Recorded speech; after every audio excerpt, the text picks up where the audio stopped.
Thousands of years ago, a great work was begun on a barren landscape. The people behind the project erected a ring of colossal stones according to precise calculations. When the job was finished, a complex machine stood in the middle of no place. Then they disappeared, but their monument is almost intact.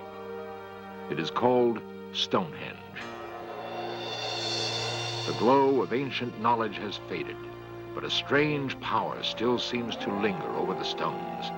It beckons some men to worship, others to search for the magic of Stonehenge.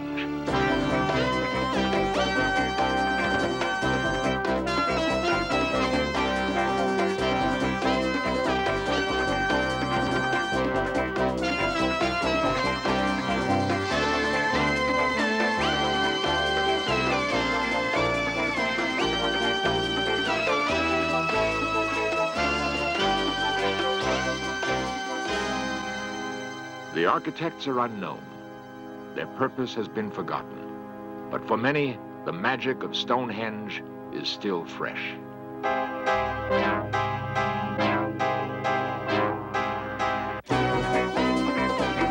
This series presents information based in part on theory and conjecture. The producer's purpose is to suggest some possible explanations, but not necessarily the only ones, to the mysteries we will examine. It is among the classic mysteries of the world, an immense circle of stones that stands on the Salisbury Plain in southern England. For centuries, men have called it Stonehenge and wondered at its purpose. The mystery of Stonehenge is twofold. Who built it and why? Archaeologists normally have the answer to one of those questions and can deduce the rest. But until now, we've known very little about Stonehenge and understood less. Only recently has evidence come to light that points to Stonehenge being an exceedingly complex machine, yet with a purpose so simple, it was overlooked for centuries.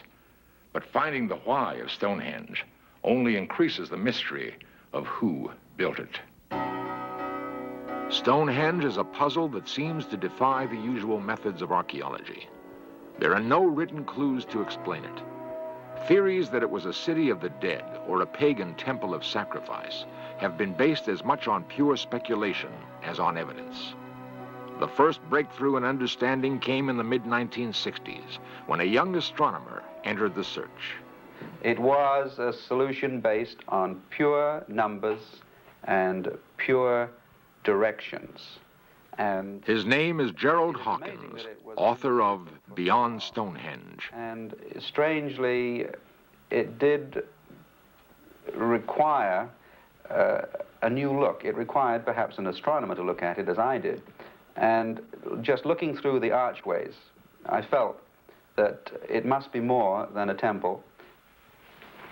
The idea of doors in an open plain didn't make sense to me, and I felt I should see something through these archways. So began the quest for a solution to the riddle of Stonehenge. Hawkins began by investigating the few known facts. The earliest holes in the ground seem to date now to 2,500, 2,700 BC. Roughly the time of the Egyptian pyramids, maybe a few centuries ahead. Then Stonehenge proper was built approximately 2000 BC. They were working there for centuries, perhaps even 1,000 years. The world at 2500 BC was dotted by no more than a handful of civilizations. Much of the world's population lived in caves. Man was learning how to forge crude tools out of bronze. In Egypt, the slaves were still toiling over the Great Pyramids. The walls of Jericho were yet unbreached. In Mesopotamia, the Sumerians were just beginning to use a new tool called writing to record their history and legends. It would be centuries before the Jews would hide the Dead Sea Scrolls in the caves of Qumran. From the tiny island of Crete, the Minoan Empire ruled the Mediterranean world. Their ancient sea kings had not yet sailed their ships beyond the Straits of Gibraltar.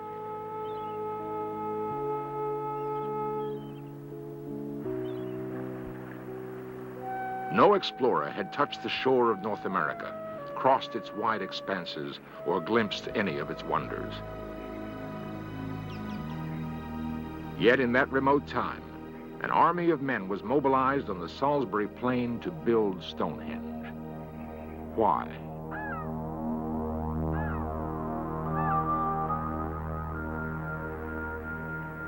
At one time, the suggestion was the stones came down by glaciers, but it seems that the stone was indeed quarried.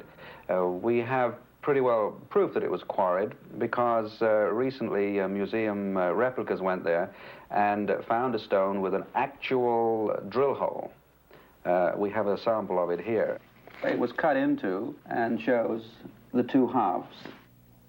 This stone is so tough it takes half an hour to cut with a diamond saw. Yet they drilled in with no equipment except perhaps some flint chips and a piece of wood. Why did the ancient engineers select blue stones that can be found in only one place in the world, the Presley Mountains? Rocks so hard, they dull modern cutting tools.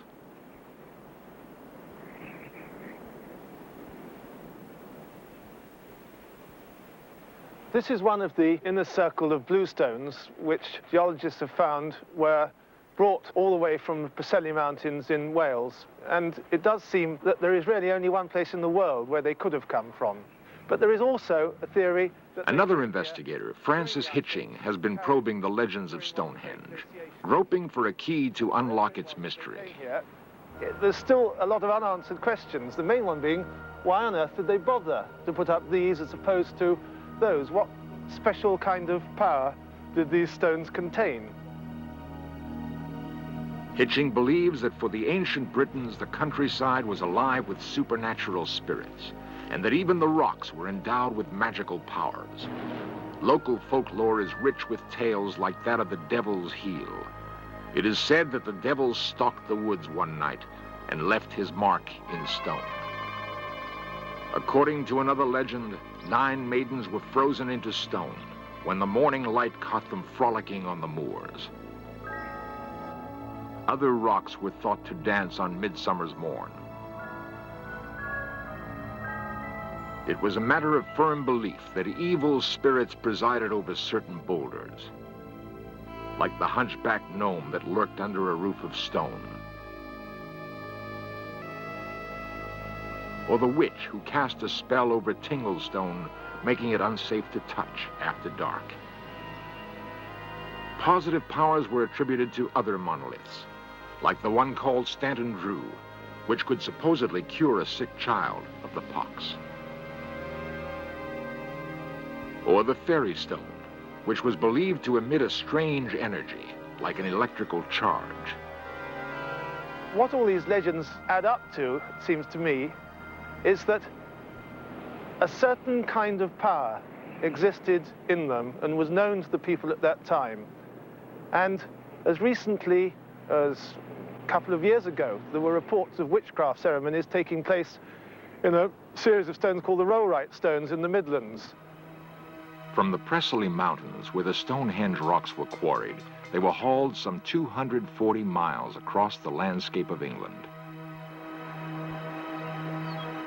No powered vehicles existed. Forests and narrow streams clotted the path between the quarry and the final site. How were the stones moved? In 1954, the British Broadcasting Company recruited 40 schoolboys to retrace the steps their ancestors might have taken. The purpose of the experiment was to determine the likely methods used to transport the stones. A concrete slab, only 1/50th the weight of a bluestone, was used.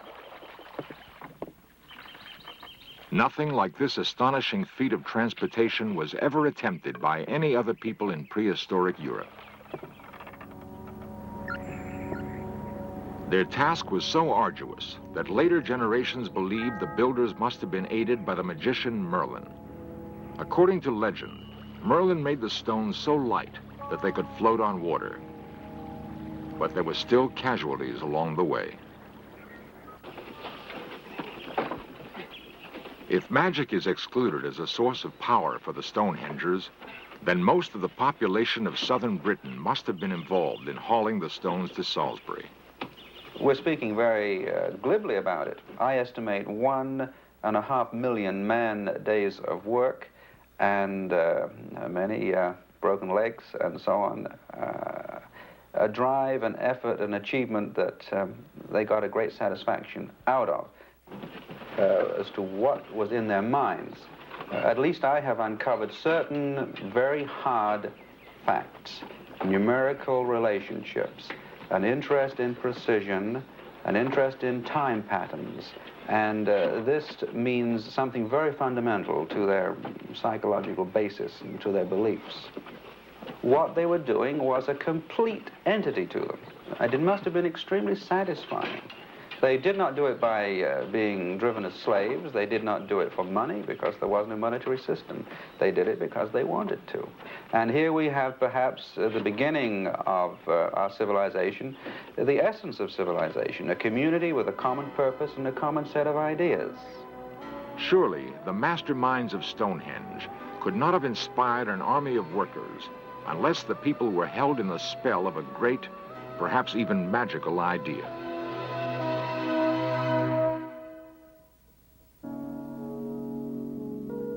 A religious sect called Druids claims spiritual descent from the architects of Stonehenge. There is little evidence to support their claim. Their ritual reenactments on the site are of little help in solving the puzzle, for the Druids were apparently latecomers.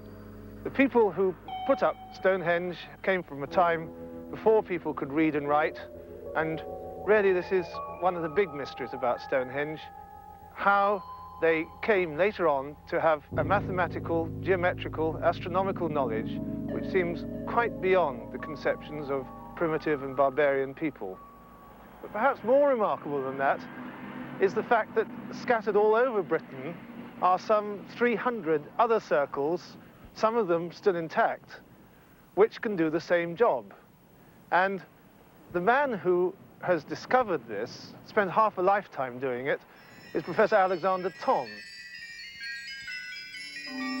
An engineer by training, Thom was convinced that there was a calculated design behind what appeared to be a random arrangement of stones.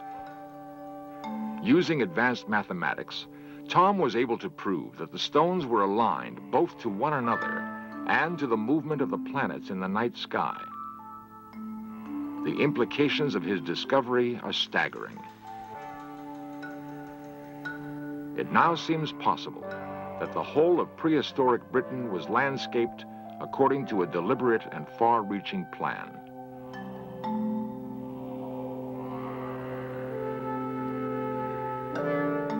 There are a number of theories as to whether there is any reality to legends about the magic power of megaliths. And perhaps the one which has been most widely written about is that the whole of Britain is crisscrossed with a network of invisible straight lines called ley lines. These are supposed to link all ancient sacred sites like some unimaginably complicated spider's web.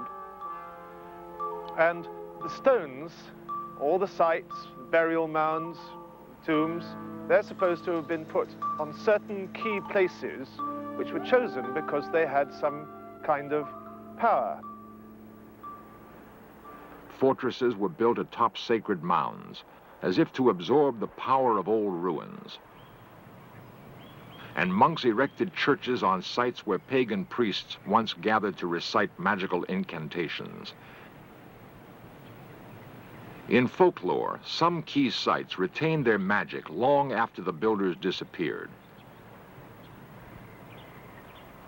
It is known that around some of these sites, underneath tombs, around the standing stones, there are anomalies in the Earth's magnetic field. And here, I think, may lie the secret to the power in these megaliths.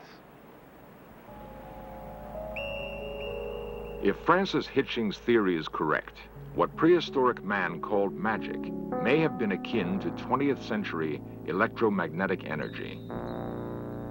Is it just possible that people in those times somehow knew how to tap the electromagnetic anomalies that are in these stones and use them in their healing? Is it perhaps also possible that they used it, as birds do and as dogs seem to, in telepathy? They could find their way by these stones. They could perhaps communicate from one stone to another. They were like a giant psychic grid which could be used for telepathic purposes. Like the animals of the forest, the inhabitants of prehistoric Britain may have been attuned to the Earth's signals. Some have theorized that electromagnetic energy may be the basis of extrasensory perception. If this is true, perhaps the Stonehengers used that psychic energy on a level never achieved since. At the very center of this hypothetical communications network stood Stonehenge. As a quantitative scientist, I saw a fundamental pattern that intrigued me and reached my brain and mind. And so, with calculations, I was able to go back in time to 2000 BC and, as though it were, stand there and watch the sunrise and moonrise and planets and stars. And with the computer, very quickly, we could see that the pattern of stones matched the pattern of the sky. Therefore, a ritualistic temple became a much more fundamental device. It had at least some purpose, and that purpose reached out to the stars.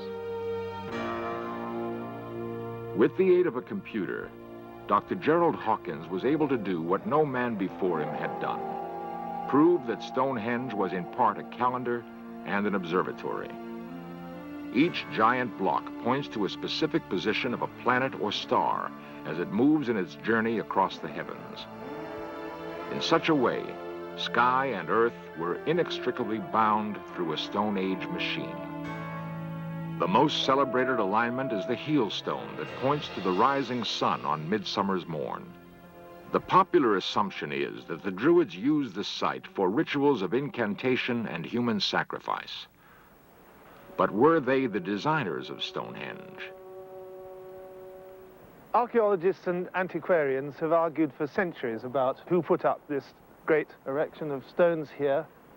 The best bet seemed to be the Druids, because the Druids were known to have existed here in Britain before Caesar arrived. In fact, Caesar described the Druids. So 18th century antiquarians such as William Stukely used to draw fanciful pictures of the Druids as they thought taking part in ceremonies around Stonehenge and similar kinds of circles. Now, we're almost certain today that this conception is absolutely wrong, and the kind of people who you see taking part in Druid ceremonies here on Midsummer Morning are nothing more than a 19th century invention. Druids, in fact, what we do know about them, they had a strong priestly class who used to gather, on the whole, in oak groves where their secret ceremonies took place. They were a bloodthirsty race. Caesar describes them as hanging people up in baskets and burning them. Otherwise, we know that they were indeed expert astronomers. If, as Hitching and other investigators have concluded, the architects of Stonehenge were not the Druids, then who did design and build it? Far from being mere hunters or cave dwellers, the prehistoric Stonehengers seem suddenly to have become possessed of a superior, highly sophisticated intelligence. Otherwise, they could never have devoted their total energies to a grid that covered all England and focused on the axis of Stonehenge. One must wonder, from where did they get this incredible spurt of knowledge? A spurt that was 5,000 years ahead of its time. The answer may never be known, but the stones still have a power for many who worship in the manner of the Druids. And Stonehenge still intrigues men who seek to understand the workings of an ancient machine. I wonder if they were not worshipping a new type of god to us, a god of time. The idea just comes to me now that perhaps the repetitive security of time, following time, was of value to them, and perhaps even Stonehenge itself was built to perhaps defeat the ravages of time in that time had a concept to them. If ever we can find out an idea that explains what they did, it will be really dramatic. I don't feel that we've come close to any idea yet, but you can imagine a god of time. We don't have it. We hate time, but maybe they look forward to it.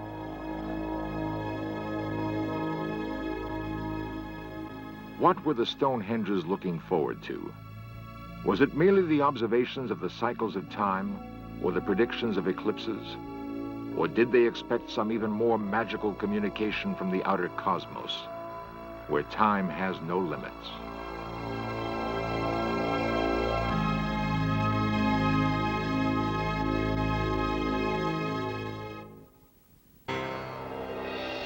Stonehenge is not alone as a riddle of ancient design.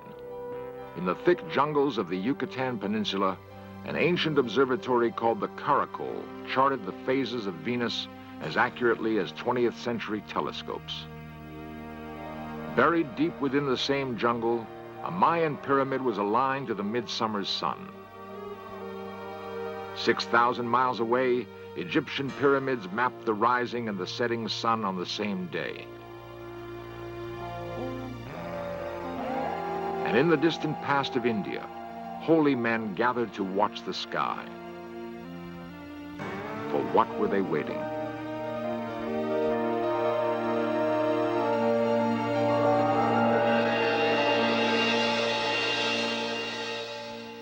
We have some understanding now of the possible explanation for Stonehenge and the other monuments around the world that have puzzled investigators for so long.